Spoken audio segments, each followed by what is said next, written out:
Bem-vindos ao episódio 30 do Money Down by Bet Nacional. Vocês estão vendo aqui que toda semana eu estou usando a roupa do Knicks, não é à toa. O Knicks está voando, destruiu o time desse queridão aqui. Aliás, todos os times deles são fregueses dos times de Nova York, né? O Giants surrou o Patriots em 2 finais. E agora o Knicks vem surrando o Celtics de novo. Surrando. É 2x0. É 2x0. Ah, tá. 2x0. Só que agora... Fez 3 pontos nos 2 jogos. Não interessa, tava jogando fora de casa. Agora, se jogar em casa e ganhar os 2, em casa varreu. Acabou. Acabou essa historiazinha aí. Tenta um pipoqueiro absurdo máximo. Seu time é uma vergonha. Cara, eu tenho certeza só porque ele falou isso, vai ser uma surra o próximo jogo. Não, eu não tenho dúvida que o Knicks vai perder, cara. Mas eu preciso gastar enquanto eu posso. Pô, você tá de sacanagem. Time horrível do Boston Celtics, é uma vergonha. Esse time é uma vergonha. Esse time parece o Flamengo. Tem o melhor time da porra do campeonato e não consegue jogar bem na hora do vamos ver. Isso é um bom ponto. Mas, porra, é vergonha. O time briga. Eu posso bater muito forte. Coisa tá feia. Então vamos falar de NFL aí. Vamos começar falando da divisão AFC North. Divisão do Bengals, Browns, Ravens e Steelers. A gente vai falar um pouquinho sobre o que aconteceu pós-draft, né? O que tá rolando nessa off-season, né? Quem mandou bem, quem mandou mal, quem trouxe quem. Vamos começar logo com os Steelers, porque a gente teve aí nessa semana, foi uma surpresa para todo mundo, o George Pickens saindo dos Steelers, a gente achando que os Steelers estavam montando um super time para ser um super contender, e aí simplesmente manda o Pickens embora, alega que foi por problemas de relacionamento, né, enfim. Ele não é uma pessoa fácil. Não, isso aí a gente já sabia desde o draft. Desde quando a gente avaliou ele no draft, ele já tinha esses problemas fora do campo. Mas é mais um jogador que os Steelers mandam embora, né? A gente viu casos como Antonio Brown, Clay, a gente teve o Martavis Bryant. De wides, né? Eles trocam. Que eles trocam por conta de Deontay Johnson, por conta de fatores extra-campo. Né? E agora mais um Pickens que estava indo no seu 3º ano de contrato, né? E produzindo dentro do campo, o cara ele faz acontecer. E o DK chegou lá para ajudar ele e eles estavam na expectativa de trazer o Aaron Rodgers. Agora eu olho para esses times e eu não sei mais o que pensar. Eu não sei mais se eles são contenders, eu não sei mais se eles estão querendo mesmo trazer o Aaron Rodgers. A verdade é que o Aaron Rodgers não sabe se ele quer ir mesmo. O Aaron Rodgers não sabe nada. Ele gosta toda a off-season de fazer isso. Ir lá na cabaninha dele, no meio da mata, sentar, ficar uma semana no escuro, sem ver ninguém. Aí ele sai e fala, vou jogar uma moeda, onde cair eu jogo. Porque essa é a sensação que eu tenho. Enfim, o Aaron Rodgers tem 1 milhão de coisas, né? Já falou que jogou sob efeito de droga, já falou 1 milhão de coisas assim. Ele é uma personalidade... um pouco difícil. Você ficar dependendo do Aaron Rodgers para montar a sua off-season não é exatamente... Uma coisa que me espanta no Pittsburgh Steelers é que eles perdem o líder de jardas passadas do time, o líder de jardas corridas e o líder de jardas recebidas, né? Na mesma pós-temporada. Eles mandam embora o Russell Wilson, mandam embora, deixam ir o Najee Harris, né? E perdem o Pickens também. Então, tipo, o ataque do Pittsburgh é totalmente diferente, né? Totalmente. Ainda perde o QB2 também, que tinha um pouco de rotação. Fora o boato que rolou aí do TJ Watt querer ser trocado, né? Todos os pass rushers de elite esse ano decidiram que eles iam fazer uma pressãozinha. Miles Garrett, Max Crosby, Trey Hendrickson, TJ Watt, todos eles. Acho que eles querem ganhar um dinheirinho a mais, né? Nessa off-season. Mas enfim, quando a gente olha pro draft do Pittsburgh Steelers, a gente não vê um ganho tão absurdo assim. Eles pegaram o Will Howard, que é um cara que eu gosto muito, mas que tá longe de estar pronto para ser um quarterback de elite da NFL. Não vem para ser o titular. Não vem para ser o starter. Assim, num time que tem o Pickett... o Rudolph. Perdão, o Pickett está no... que a gente vai falar agora já. Eles têm o Mason Rudolph. Pode ser que ele seja um starter, pode ser que ele ganhe essa vaga aí nessa pré-temporada. Eles trouxeram os caras... Mas eu acho que com certeza eles estão apostando que o Aaron Rodgers vai vir. Eu acho que não dá pra pensar em uma coisa, principalmente eu vejo o time dos Steelers um time pronto, assim, né? Precisa, óbvio, de algumas coisas? Precisa, mas é um time que tem tudo, assim, não é um time que tu fala, pô, terra arrasada, rebuild, alguma coisa. Eu acho que é um time que dá pra se ajustar algumas coisas, dá pra vencer.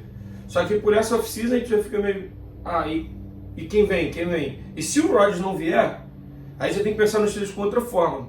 Vai fazer um rebuild mesmo, aí realmente, talvez o TJ Watt saia, pensa talvez no meio da temporada fazer um trade para um time contender e jogar lá para ser campeão.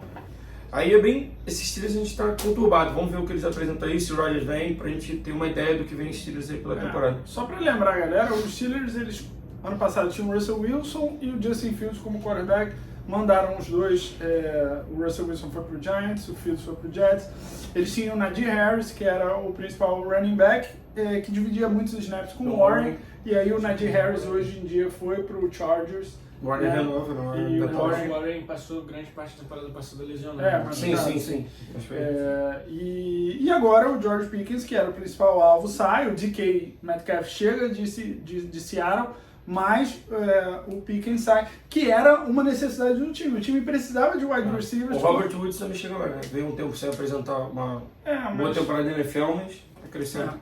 O DK chega para suprir a falta de recebedores e fazer uma dupla de peso com o Pickens, e eles mandam o Pickens embora. Na minha cabeça, parece que o Steelers tentou trocar o Pickens antes do draft, porque agora, sinceramente, não faz muito sentido. Ele tinha que ter pego algum benefício no draft, né?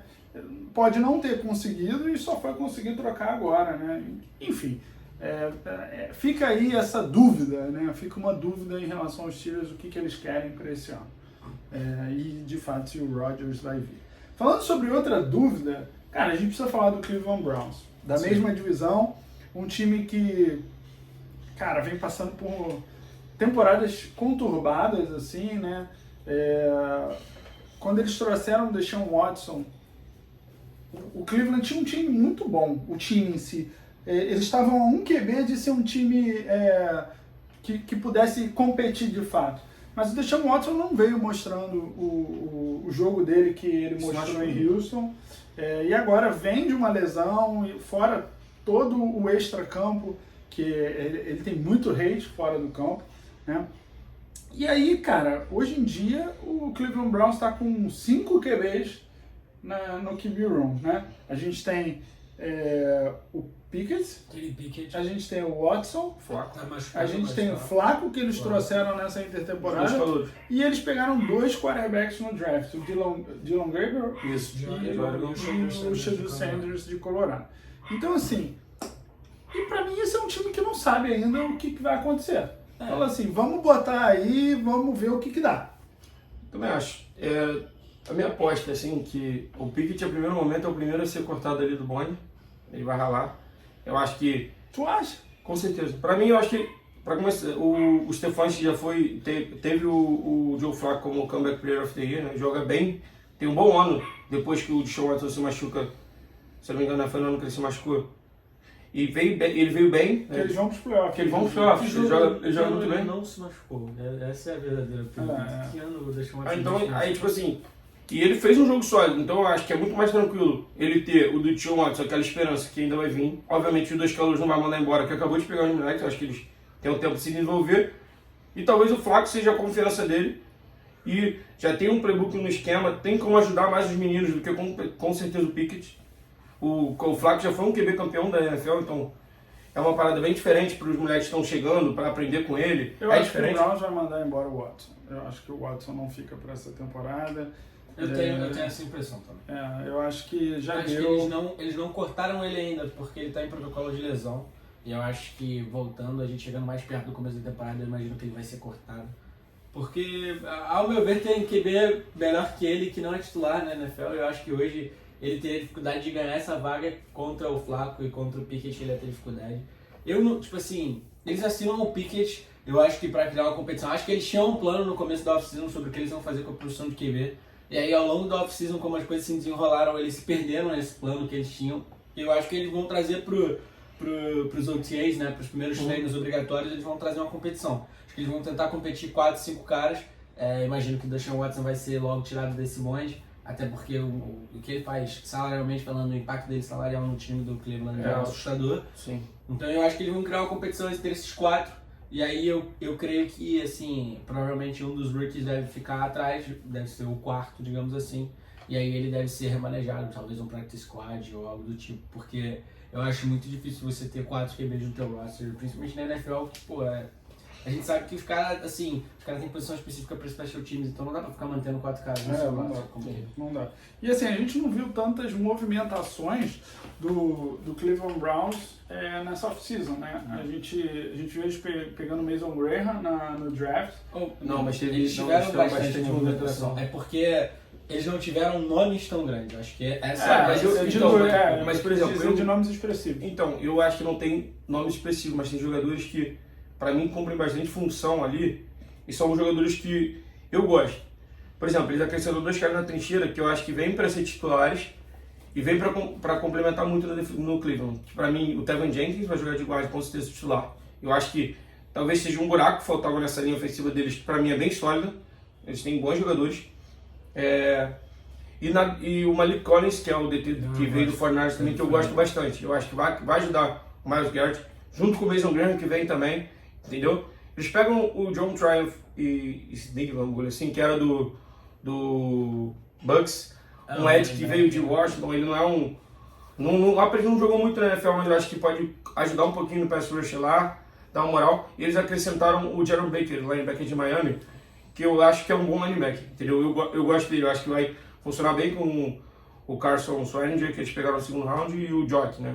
O Jeremiah Sucaramoa, que é um bom jogador. Eu acho que eles fortalecem a defesa deles no âmbito geral, botando aqueles jogadores que trabalham na NFL, né, cara? São jogadores que impactam no jogo, às vezes não visualmente, né? De você falar, pô, esse cara tem muito saque, muita produção, mas com certeza dá uma gordura para essa defesa que faz ficar mais forte. Eu acho que o time se ajustou, só que eu acho que realmente é o QB que precisa. Eu acho que uma coisa que me deixa um pouco espantado no Browns é que eu acho que falta bastante wide, cara. Ainda deixaram o Lattimore embora. Mas eles trouxeram o Deontay Johnson, né? Não que seja não, sim, mas eles trouxeram o Deontay Johnson também semana passada. Então, tem 5 wides lá que, pra ser sincero, eu nem lembro o nome dos caras. O Jerry Jeudy teve uma boa temporada, mas... Acho que o Njoku saiu também, não sei. Não, o Njoku tá lá. O Njoku renovou. O Njoku é free agent agora. Tá. Esse ano é o último. Então, tipo assim, o Njoku tá lá ainda, tem o Jerry Jeudy, pegaram o outro talento no draft, né? O Harold Franklin Jr., se não me engano. De Bowling Green, Então, cara, é muita coisa esperar, só que o QB realmente vai fazer diferença nesse time. Entendeu? A defesa é forte. Eu acho que não tá pronto. É um time que não tá pronto. Eu acho que é um time que tá num momento de muitas mudanças. Então, assim, a gente falou como ganhou gente essa off-season, a gente esqueceu de comentar como perdeu gente. Perdeu o Jedrick Wills Jr., perdeu... mas o Jedrick Wills já era reserva no passado. Sim, tudo bem, mas ainda é um jogador de core do time. Perde o Jedrick Wills Jr., perde, enfim... Dalvin Tomlinson, que foi pro... Dalvin Tomlinson, DT, perdeu vários... Perdeu o Juan Thornhill, safety, que jogou nos Chiefs um tempo atrás. Então, assim, eles perdem jogadores que são parte do elenco, não necessariamente estrelas. Mas assim, e ano que vem é um ano cheio de free agents. Eu tava vendo essa análise pré-draft, assim, eles têm uma cacetada de free agents ano que vem. E assim, o Njoku é só um deles, eles têm vários. Então assim, é um time que inegavelmente está tendo muitas mudanças. Porra, o Chubb já não é mais esse cara, já saiu do time, já não, enfim, já não vai ter mais Chubb no Browns. Mas eles já pegaram 2 running backs no draft. Sim, e aí eles trazem o Christian Jenkins pra ser esse cara, então assim... É um time do Browns muito diferente, mas eu acho que é um time do Browns que ainda está entendendo quem eles são. Assim, é um time que está entendendo qual é a sua cultura e eu acho que ter 5 QBs até agora, né, neste momento, ter 5 QBs no seu elenco é uma prova disso, uma prova de que eles não sabem o que eles são ainda, que eles estão descobrindo. Passando de time, a gente vai falar do Bengals, que foi um dos times que eu falei no último vídeo que era uma decepção no draft, porque é um time que eu não vi melhorar nessa off-season, né? E aí a gente entra e a gente fala a mesma coisa agora. Eu não vejo que com essa capacidade de gastar dinheiro que eles tiveram com T. Higgins, com Joe Burrow, com Jamar Chase, e agora eles estão tentando fazer a mesma coisa com o Hendrickson, que eles conseguem montar um time muito forte, porque não tem dinheiro. O dinheiro não é infinito, infelizmente. E assim, cara, o que o Bengals fez de diferente nessa off-season que vai fazer eles terem um resultado melhor nessa temporada, numa divisão teoricamente difícil? Para mim é uma divisão sempre muito competitiva, essa AFC North. Nenhum jogo é de graça, né? Você joga fora de casa em qualquer jogo nessa divisão, é loucura. Então, quando a gente fala dessa off-season do Bengals, talvez seja um dos poucos times aí, quando a gente for falar dos 32, que a gente não tem muito o que falar, porque eles gastaram muito dinheiro, né? Sim. Então, a gente falou do draft deles, Eu acho que o que eu tava falando eu tenho a sensação de que o front office todo do Bengals não entendeu que eles tiveram uma temporada ruim. Eu acho que eles entenderam que eles tiveram uma temporada azarada, porque foi uma das piores defesas em questão de performance, sejamos honestos. O Joe Burrow, e o T. Higgins, e o Jamar Chase, e todo o ataque do Bengals fazia milagre pra defesa, vocês não conseguiam segurar ninguém, mano. Então, mas será que às vezes não era o esquema? Será que eles podem achar que... o coordenador defensivo foi embora. Eu acho que eles têm a sensação, pelo menos eu tenho isso pra mim, que eles têm a sensação de que os jogadores defensivos que eles têm lá são capazes. Mas assim, a gente não viu eles trazerem, assim, quem eles trouxeram? O Jamar Stewart, que a gente já falou, que é um projeto, é um cara que, assim, precisa... Não é um cara que tá pronto. Não é um cara que vem pra chegar e jogar, é um cara que a gente precisa ver, ele vai crescer na liga, né? Ele vai melhorando o cara que tem mais quieto. Isso é um cara que também ainda não vimos nada dele, então. E assim, a gente não viu nenhuma outra escolha assustadora pra defesa. A gente viu caras mais pra frente, mais pra trás no draft, mas assim, a gente não viu eles vindo forte na free agency, buscando nomes pra construir um core importante nessa defesa. Ou seja, eu tenho a sensação pra mim de que eles acreditam ativamente que os jogadores que eles têm na defesa são suficientes pra eles irem pros playoffs, pra eles serem competitivos. O problema é que eu acho que o Bengals literalmente não tem dinheiro pra fazer isso. Então, tipo assim, eles não têm um atrativo pra ganhar ele pra lá. Eles ficaram literalmente com alguns jogadores que eles pegaram da free agency. São jogadores tipo uma segunda prateleira, um cara que tipo assim, ninguém tem ele tá meio na bobeira. Pô, você quer vir pra cá? Quero. Então, pegaram. Entendeu? Eles apostaram no linebacker. Eu gosto do linebacker da caixa, Demetrius Knight, né? É o Demetrius Knight. Demetrius Knight, que vai ficar lá no bom jogador. Pegaram também o Barrett Carter, linebacker também de Clemson. Acho que é mais pra encher o core e tentar trazer jogadores em todos os âmbitos, entendeu? Obviamente eles vão fazer um draft mais focado na defesa, visto do que eles gastaram na off-season no ataque. Só que uma coisa que foi muito falada nessa off-season do Bengals fizeram até um planejamento lá no Twitter, apareceu bastante, assim, quanto eles podiam ter pago por cada jogador, que tipo, ia ficar excelente para todo mundo, entendeu? Por exemplo, ter pago 35 milhões no... Eles podiam ter renovado antes, eles iam pagar mais barato em todos os jogadores, inclusive já pagando o Trey Hendrickson. O cara faz lá o balanço e daria o mesmo valor. Eu acho que o Bengals, com o que eles fizeram agora, talvez só daqui a 3 anos, sabe que a NFL sempre tende a aumentar e tal, dar uma diluída nesse contrato dos caras, pro time, eu acho que voltar a ser bastante competitivo. Essa é a verdade. Com a defesa assim, cara, a gente pode, pelo talento do jogador de ataque, pra mim, é absurdo. Pra mim, o Burrow talvez seja, depois da temporada que ele vem no final da temporada, seja um dos favoritos da MVP esse ano. Mas o problema você não consegue vencer jogos na pós-temporada sem defesa. Não consegue. Não tem como. E com a defesa do Bengals, você não vai vencer Mahomes, você não vai vencer Lamar Jackson, você não vai vencer Josh Allen nos playoffs. Isso mostrou também o Super Bowl. O Super Bowl mostrou que uma defesa competitiva às vezes pode dominar um jogo. Sim, exatamente. Não, e diga-se de passagem, acho que o Super Bowl, além disso que você falou, mostrou como um pass rush, quando você consegue rushar com 4 jogadores, assim, com toda a gente, você assiste o jogo ao L do Chiefs, parece que pegou 5 malucos aleatórios e foi jogar lá, os caras estavam perdidos. É por isso que mas também vai ser campeão, pô. Eles tiveram mas eles tiveram os problemas. Aguarde. A gente vê, querendo ou não, o 49ers fazendo isso há anos. O 49ers, se não me engano, vem draftando jogadores de linha defensiva há uns 4 anos, 5 anos no draft direto. Tá? E esse ano foi mais um. Inclusive, faz a conta aí na Bet Nacional aí, quanto que tá a odd pra Knicks e Giants serem campeões esse ano. Eu vou botar 100 prata aí na Bet Nacional. 100 prata, pô, deve estar pagando aí pelo menos uma odd... 1 milhão e... 300. 1 milhão. 300 é uma odd só... Cara, é impossível o Giants ganhar a divisão, quem dirá no Super Bowl. Então, essa que a gente vai buscar com esse pass rush, moleque. Tu vai ver só. Não me deixa ganhar um bagulho desse. Não me deixa ganhar um bagulho desse. Eles vão ganhar todas as Giants contra o Lane Johnson, que não deu um sec ano passado. Não cedeu um sec ano passado. Não precisa, bota 2 contra o Lane Johnson só pra ocupar ele e entra pelo outro lado. Enfim, pra terminar essa divisão, a gente tem o Ravens, que já era o melhor time da divisão. É um time que teve boas estratégias, não tinha muitas needs. E continua ainda mais forte nessa divisão, muito também pelo fato de nenhum outro time ter saído mais forte dessa off-season até o momento. Né? Então, assim, o Ravens, que a gente já comentou também, teve um draft sólido, pegou o Malachi Stark, safety, para fazer uma dupla com o Kyle Hamilton. A gente... Oi? Pegou o Mike Green. Pegou o Mike Green, que é uma aposta também, porque é um cara que fora do campo também tem seus problemas. Mas de aproveitamento não tem muito o que falar do cara. Mas BS sexy. Dentro do campo o cara produziu, jogando numa faculdade um pouco mais fraca, mas ainda assim.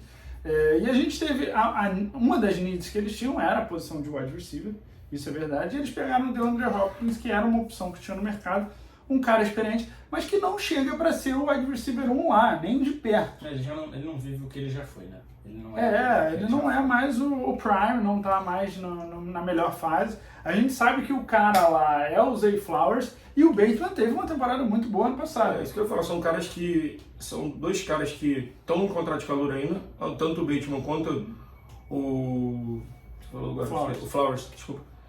Então, e são caras que, cara, estão numa crescente, eles vêm ano a ano produzindo cada vez mais. Se quiser, o Flowers teve uma lesão ano passado, a gente não sabe se ele volta exatamente igual, mas lembrando que eles também têm muitas armas que são muito usadas pelo Lamar Jackson, que são os tight ends, né? 2 tight ends muito bons de bola, o Mark Andrews e o Isaiah Likely. Então, cara, é um ataque com muitas armas, eu acho que é um time bem completo. E o principal é o jogo corrido, é o que o Ravens faz no backfield. E, cara, eles têm tudo para continuar fazendo de uma forma boa e continuar produzindo e continuar ganhando essa divisão esse ano. Se eu tivesse que botar todas as minhas fichas na Bet Nacional, seria no Ravens ganhar essa divisão. Seria uma surpresa enorme se algum outro time dessa divisão ganhasse, né? Eu acho destaque para falar como o Ravens entendeu que é um time que é contender e buscou se melhorar defensivamente. Perde o Brandon Stephens, perde alguns outros DBs, alguns outros jogadores de defesa, mas consegue repor essas peças com muito volume, né? Traz o Malachi Starks, traz o Mike Green, enfim. É uma defesa que a gente fala muito sobre ataque, fala muito sobre Lamar Jackson, Derrick Henry, enfim, o Zay Flowers. A gente às vezes esquece de falar, por exemplo, do Kyle Hamilton e do que a defesa do Ravens tem aprontado. O Roquan Smith também, né? O Roquan Smith, enfim, se eu ficar listando todas da defesa do Ravens, vai ficar aqui até amanhã, um timaço. E eu acho que o Malachi Starks, a gente já tinha comentado, enfim, como é um cara super versátil, era meu safety 1, é o safety que entrava mais pronto na NFL. E é um cara, com todo respeito, ele é o melhor meio do caminho, acho que ele é um cara que consegue ser físico, ele é um cara muito bom em cobertura. E eu acho que ele com o Kyle Hamilton você cria uma dupla muito perigosa. Nate Wiggins teve um ótimo ano passado, o Marlon Humphrey sempre foi um cara confiável. Então assim, a gente está falando de um time do Ravens que vai ficando cada vez mais assustador, né? E você vê como o projeto é sempre pensando no futuro. Eles trouxeram, como você disse, o Nate Wiggins, um corner, agora trazem o Malachi Starks, trazem o Mike Green. Então eles estão pensando também já na renovação, já em caras para levar essa franquia adiante. Então assim, é um ótimo trabalho lá do GM e de quem toma conta dessa parte do draft do Ravens. E, cara, eu torço muito para que eles consigam ganhar um título. Eu acho que é uma franquia que está batendo na porta o tempo inteiro. E eu tenho medo de o Lamar ficar com esse rótulo, né? De pipoqueiro ou algo do tipo por não ter conseguido um título, sendo que ele já foi 2 vezes MVP, chega nos playoffs todos os anos. Ano passado teve um ano de MVP, né? Também foi para alguns até contestado. Mas... Eu inclusive achava que ele deveria ter ganho. Enfim, bom, é isso que aconteceu aí na AFC North, né? A gente falou um pouquinho da off-season, do que a gente achou de cada time. Vamos agora para nossas bets. Vou começar comigo falando de NBA, tá? E eu estou muito feliz com o Knicks, de fato estou. Mas a minha bet é bem simples. Minha bet é para o Boston Celtics ganhar um jogo do Knicks no Madison. Eu não acho que o Knicks vai varrer o Celtics. Eu não acho que vai ganhar os 2 jogos. Então, a minha dica na Bet Nacional é bem simples, galera. Moneyline no Boston. Se o Boston não ganhar o próximo jogo, pode dobrar aí e ir para o jogo 4, porque o Knicks não vai ganhar 4 vezes seguidas do Celtics, tá? Isso aí conheço bem esse time aqui. O Knicks ganhou 3 jogos fora de casa contra o Detroit Pistons na série e perdeu 2 em casa. Então, assim, foi por pouco que a gente não entregou a paçoca pro Pistons e agora a gente joga contra o Celtics de novo. Eu falei brincando no início do programa, mas o Celtics tem um dos melhores times da NBA, um dos times mais completos. Tá falhando na bola de 3, tá vivendo por ela e morrendo por ela. Exatamente. Mas é aquilo, cara. É difícil você ficar 4 jogos sem tuas bolas caírem, né? Você tendo um aproveitamento quando a gente tá falando de caras super estrelas. E uma coisa que foi muito... Tipo, 25 de 20%. Não, foi bizarro. E uma coisa que é meio bizarra é que na coletiva, né, o head coach foi questionado e tal, ele falou assim, cara, a bola só não tá caindo, quando cair a gente vai vencer. Ponto. Ele não, tipo, falou que o time faltou alguma coisa ou nada. Ele literalmente só falou que a bola não tá caindo. Mas assim, isso pra mim é uma puta falha da CT. Eu acho que você tem que ter um plano pro dia que a bola não cai, irmão, porque... Mas eu também acho isso. Entendeu? Eu também acho isso, obviamente. Até porque no primeiro jogo, aquela bola que o Jason Tatum tem tanto de 3, ele com um cara muito maior contra ele bater pra dentro dessa bola, a chance dele ganhar na bandeja. Até o cara fazer uma falta nele por mais ser uma jogada possível de 3 pontos e matar o jogo ali, ele poderia. Ele tenta de 3 e não cai. O Tatum é um cara que arma o jogo diversas vezes lá em Boston. E é um cara que tem esse mismatch do tamanho, trazendo a bola. É um cara a arremessar 15 bolas de 3, sendo que ele não é nem de perto um dos melhores arremessadores. Exatamente, não tem Então, assim, essa necessidade. Não faz sentido. Bom, Fofo, qual a sua bet pra gente fazer lá na Bet Nacional? Bom, falando de Brasileirão, né, de futebol, o Flamengo não vive uma grande fase, a gente já tinha comentado sobre isso, enfim, a situação está um pouco difícil. Então recebe o Bahia essa semana, e aí, além desse jogo, né, ao mesmo tempo, digamos assim, no mesmo dia, a gente tem também o jogo do Corinthians e Mirassol, um jogo em São Paulo, de 2 times paulistas. O Mirassol é um time que tem muito volume, ou seja, sempre joga jogos com muitos gols, mas é um time que tem tido dificuldade para vencer. E o Corinthians também é um time ofensivamente muito capaz, mas é um time que deixa a desejar defensivamente hoje, então não tem uma defesa não tem a defesa que convence, né? Tem um ataque com muitos nomes, mas a defesa acaba não convencendo. Vide a derrota de 4-0 para o Flamengo no Maracanã algumas semanas atrás.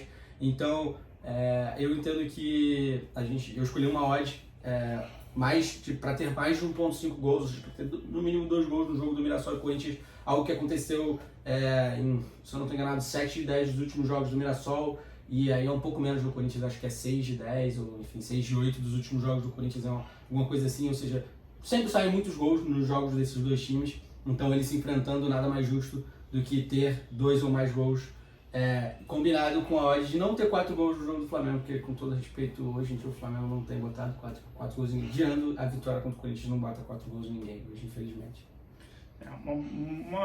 Uma bet difícil. Eu já falei aqui no off que não sou muito fã de combinar 2 coisas difíceis assim de acontecer, mas a gente está pela estatística. Se a estatística diz que vale a pena, a gente vai para cima. Eu acho assim, a única coisa mais difícil de acontecer é o mais 1.5 gols. Acho que o Flamengo não ganha por mais de 4 gols do Bahia, ou seja, não vão ter mais de 4 gols no jogo.